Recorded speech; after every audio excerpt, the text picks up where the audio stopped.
Arjun Malhotra came to Canada chasing a dream. Jessica Walsh agreed to help him for a price.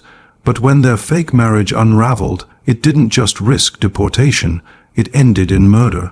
What began as a desperate immigration scam turned into a deadly game of betrayal, blackmail, and revenge, and neither of them would make it out the same. Arjun Malhotra landed in Toronto in August 2019 with high hopes and a student visa in hand. At just 24, he was the pride of his small village in Punjab, the first in his family to ever go abroad. His parents had sold a portion of their ancestral land and taken loans to fund his education in Canada. In return, they expected him to complete his studies, get a good job, and start sending money home to help with family expenses and loan repayments. For Arjun, this wasn't just a journey toward a better future, it was a responsibility to rescue his family from poverty. He enrolled in a private college in Brampton known for accepting international students. The tuition was steep, and the part-time job market was saturated with hundreds of students competing for the same few restaurant or warehouse shifts. Arjun struggled to find consistent work, often surviving on instant noodles and skipping meals. The Canadian dream quickly started to feel like a trap. Within a few months, Arjun fell behind on his tuition and was at risk of losing his visa status. He tried everything: odd jobs, borrowing money from friends, even selling his phone, but it wasn't enough. His desperation grew when he learned that he had only a few months left before his permit expired if he didn't pay. That's when he was introduced to a group of other international students who had found a way to stay in the country long-term marriage fraud. It sounded extreme at first, marrying a Canadian citizen in exchange for money and permanent residency. It felt risky, illegal, and dangerous, but for many students stuck in the same position, it had become a common, if silent, practice. The promise of staying in Canada, finding better work, and eventually bringing family over was too powerful to ignore. After weeks of hesitation, Arjun gave in. He was introduced to Jessica Walsh through an underground network. Jessica was a 29-year-old Canadian woman who had fallen on hard times. A single mother with debt and no stable job, she had agreed to the fake marriage in exchange for a $20,000 payment paid in monthly installments. Jessica and Arjun met only a few times, just enough to create some photos and a false story of how they fell in love. They submitted all the necessary paperwork, and after a quick civil ceremony, became legally married. To the immigration authorities, it looked like a normal couple building a life together. Behind the scenes, they lived separately and barely communicated. Jessica had her own life and Arjun returned to the grind of part-time jobs, now with the added pressure of paying her monthly. For a few months, things went smoothly. He began to feel like he had bought himself some time, a second chance to make his dream work. But it wouldn't last. 6 months into the arrangement, Jessica stopped replying to messages. She missed a scheduled interview with immigration officials, and suddenly the entire setup began to crumble. Arjun's dream of a future in Canada was now teetering on the edge of disaster. When Jessica Walsh stopped responding to Arjun's messages, his initial reaction was confusion rather than panic. He assumed she was just avoiding him because of money delays. He had missed one of the monthly payments, and she had previously threatened to back out of the arrangement if the money didn't come through. But this time felt different. Her phone went straight to voicemail, and her social media accounts hadn't been active in days. A growing sense of dread began to creep in. Arjun visited the address Jessica had listed on their marriage documents, a small apartment complex in Mississauga. The landlord told him she hadn't been seen in over a week, and her rent was unpaid. The mailbox was overflowing, and there was no sign of her car. That's when Arjun realized something serious had happened, and he might be at the center of it. A few days later, news broke that Jessica had been officially reported missing by her sister, Megan Walsh. The report stated that Jessica hadn't contacted her family in over 10 days, hadn't picked up her son from school, and had missed important appointments. Her phone had been found in a garbage bin behind a gas station, stripped of its SIM card and battery. Police were treating her disappearance as suspicious and potentially linked to foul play. Arjun's anxiety turned into full, full-blown fear, he began deleting conversations, wiping his phone, and scrubbing any evidence of their financial arrangement. But unknown to him, Jessica had left behind a personal journal that her sister found in a drawer. In that journal were detailed notes about her fake marriage to Arjun, the payments she was receiving, and entries expressing growing fear that she was in danger. One entry described Arjun as unpredictable and said she felt trapped and pressured. The journal was handed over to the police, who used it as the first major clue in the investigation. The fraud, the money, the immigration motives, all of it came to light. Arjun was called in for questioning. He insisted that their marriage was real, but admitted that they were going through a rough patch. When pressed about the payments, he claimed they were personal loans, not part of any deal. Investigators weren't convinced, but had no solid evidence to arrest him. Still, Arjun could feel the walls closing in. He was being followed. His phone was likely tapped, and he had no idea how much Jessica had told others or documented in writing. Worse, the immigration authorities had opened a separate inquiry into his status, putting him at risk of deportation regardless of the outcome of the police investigation. Then came the news he had been dreading: a body had been found, wrapped in a tarp, partially submerged in a lake outside the city. Police were not releasing the identity yet, but everything inside Arjun told him the truth. Jessica was dead. His fake marriage had spiraled into something real, something irreversible. And now everything he had done to stay in Canada might cost him far more than just a visa. The discovery of a body near Lake Skugog confirmed what everyone feared. Wrapped tightly in a blue tarp and weighed down with stones, the remains were badly decomposed. But dental records and a faded tattoo on the left wrist helped identify the victim, Jessica Walsh. The autopsy revealed she had suffered blunt force trauma to the head, along with signs of suffocation. The cause of death was ruled a homicide. The news shocked the local community. Jessica's disappearance had already made headlines, but the confirmation of her murder transformed the case into a national tragedy. Candlelight vigils were held. Her family pleaded with the public for help, and the police intensified their investigation. It wasn't long before the focus returned to one name: Arjun Malhotra. Arjun was again brought in for questioning, and this time the police came with search warrants. His apartment was combed through. Officers seized his phone, laptop, notebooks, anything that could provide a clue. One thing in particular stood out: a cheap burner phone hidden inside a drawer, registered under a fake name. The number had exchanged dozens of messages with someone listed only as Neil. Investigators traced the number to Neil Sharma, another international student who had once studied at the same college as Arjun. Neil had dropped out the previous year and gone underground, working cash jobs and using fake documents to avoid detection. A quiet and clever figure, Neil was known among some students for helping others manipulate paperwork and navigate illegal visa loopholes. Neil was picked up by authorities for questioning. At first, he denied everything, but after hours of pressure and the presentation of digital evidence, he cracked.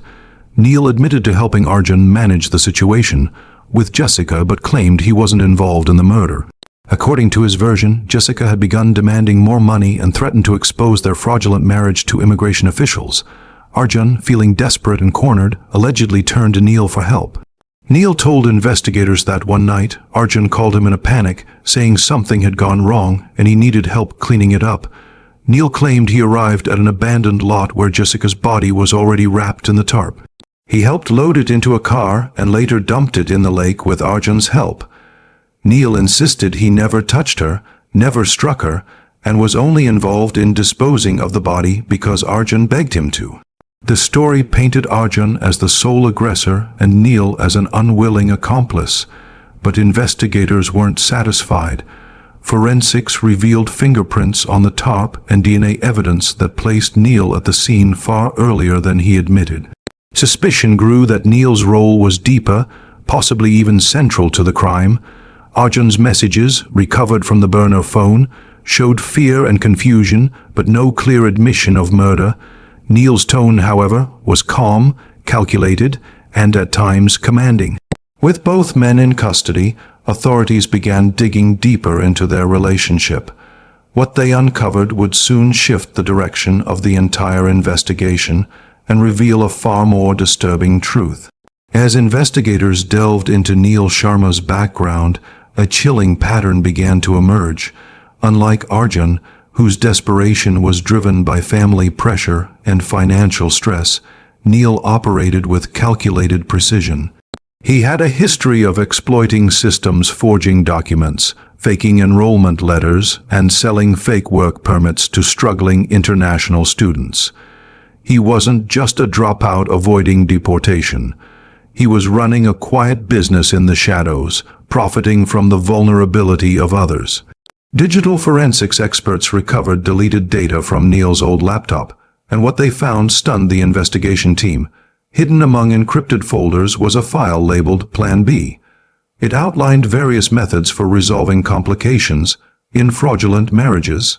One section was disturbingly specific. It described ways to create the illusion of a disappearance, including disposing of phones, using lakes for body dumps, and timing activities to avoid surveillance cameras. The language was clinical, emotionless, and eerily familiar to how Jessica's case had unfolded.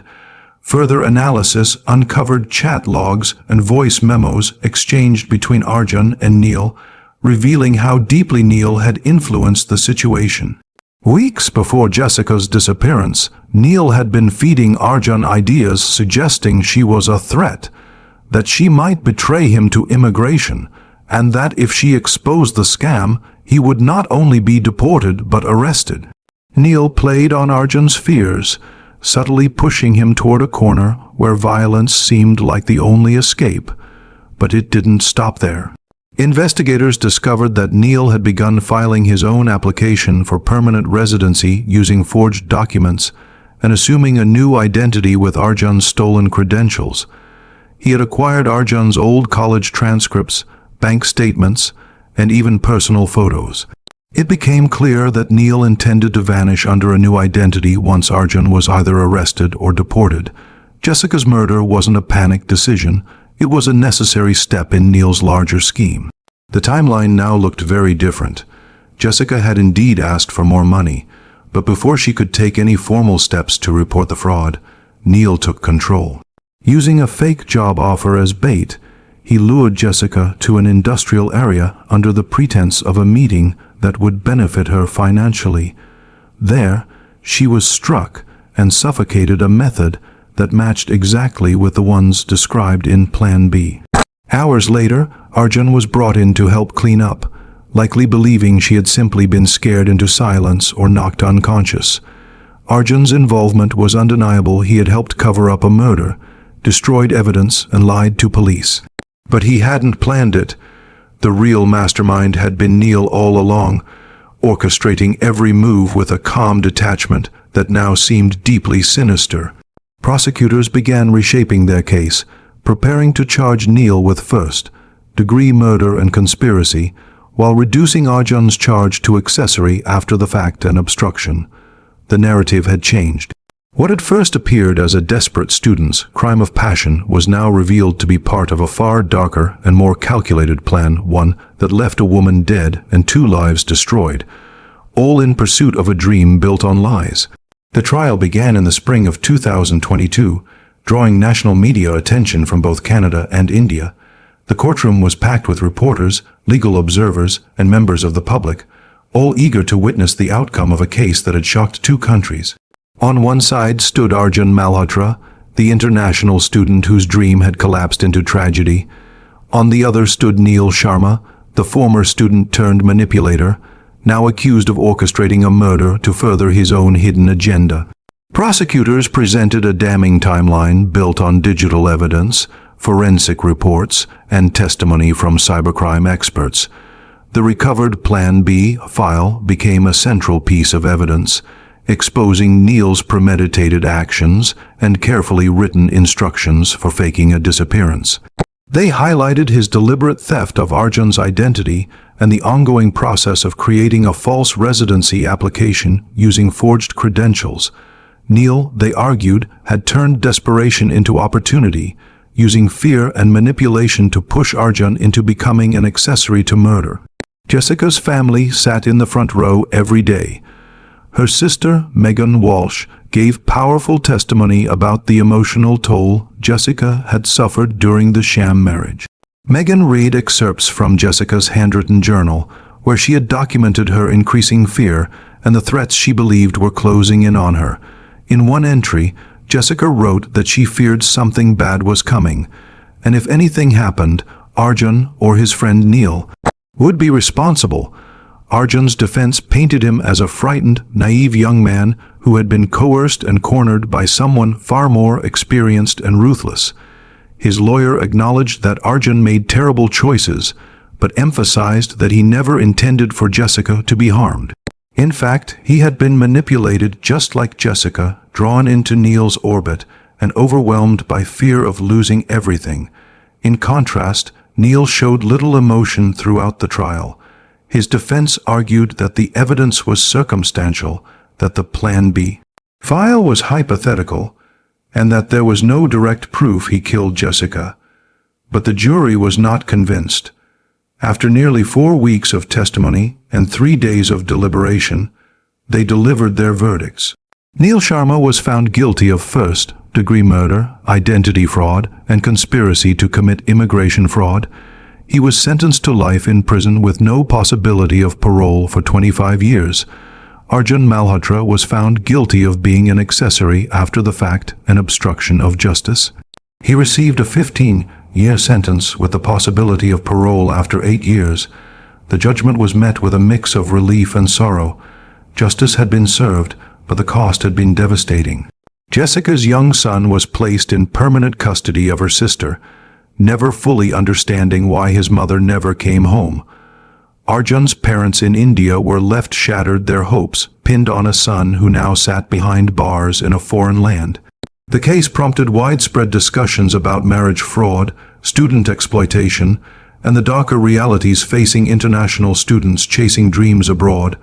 What started as a desperate attempt to stay in Canada had spiraled into deceit, betrayal, and ultimately, a cold and calculated murder. A dream was shattered, a life was lost, and 2 futures were destroyed, all in pursuit of a lie.